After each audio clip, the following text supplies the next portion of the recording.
আমি আমি জীবনে ভুলবো না ঢাকা বিশ্ববিদ্যালয়ের প্রতি আমার সমস্ত ধরনের শ্রদ্ধা ভালোবাসা সেই দিন নষ্ট হয়ে গেছে যেদিন দেখলাম ঢাকা বিশ্ববিদ্যালয়ের ছাত্ররা সেই কান্তারা ছবি নিয়ে আনন্দ করতেছে।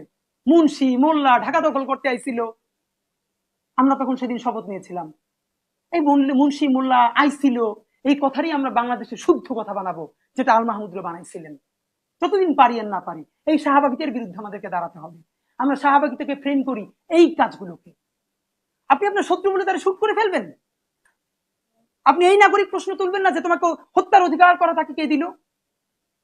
অথচ যখনই ঢাকা বিশ্ববিদ্যালয়, এবং আর একটা আপনাদেরকে একটা বাজে কথা হবে, আপনি খুব খারাপ লাগবে, ঢাকা বিশ্ববিদ্যালয়ের এক শিক্ষার্থী উত্তরার দিকে ধর্ষণের শিকার হলেন, মনে আছে কিনা আপনাদের? যেটা জানা গেল ধর্ষণ করেছিল একটা মাদকাসক্ত কেউ, একটা এরকম ভেগাবন। তখনকার ছাত্রদের ফেসবুক স্ট্যাটাস দেখে মনে হলো তাদের দুঃখ এটা, একটা ভেগাবন মাদকাসক্ত গরিব খয়রাতি একটা লোক ঢাকা বিশ্ববিদ্যালয়ের একটা স্টুডেন্ট রেপ করবে কেন? মানে তাদের মনস্তত্ব এটা, এই রেপটা করলেও এলিট পিপল রেপ করলে এটা এটা এটা মানা যাইতো। মানে গরিব একটা মাদকাসক্ত একটা লোক রেপ করে ফেললো, অদ্ভুত ব্যাপার। তার মানে কি মাদকাসক্ত যে না সে রেপ করলে ঠিক আছে? এই যে আমি বারবার এই কথাটা সব জায়গায় বলার চেষ্টা করেছি, ভাই ফ্যাসিবাদ এটা ক্ষমতার কাঠামোর সাথে সংযুক্ত না।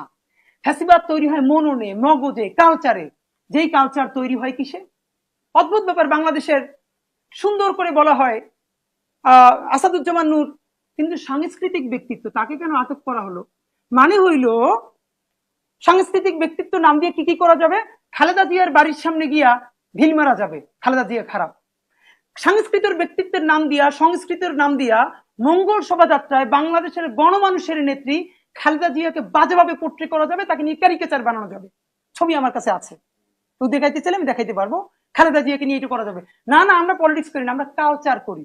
খালেদা জিয়ার বাড়ির সামনে যে বালুর ট্রাক, সেই বালুর ট্রাকরে বৈধতা দেওয়া যাবে। আর যখনই তুমি গ্রেপ্তার হবা, আমরা তো রাজনীতির কিছু বুঝি না, আমরা তো সংস্কৃতি কর্মী। এই যে কুসুম কুসুম সংস্কৃতি, এইটা হলো, আপনি মনে রাখবেন, সংস্কৃতি হলো সেই জিনিস যেটা আলটিমেটলি পলিটিক্স নির্মাণ করে।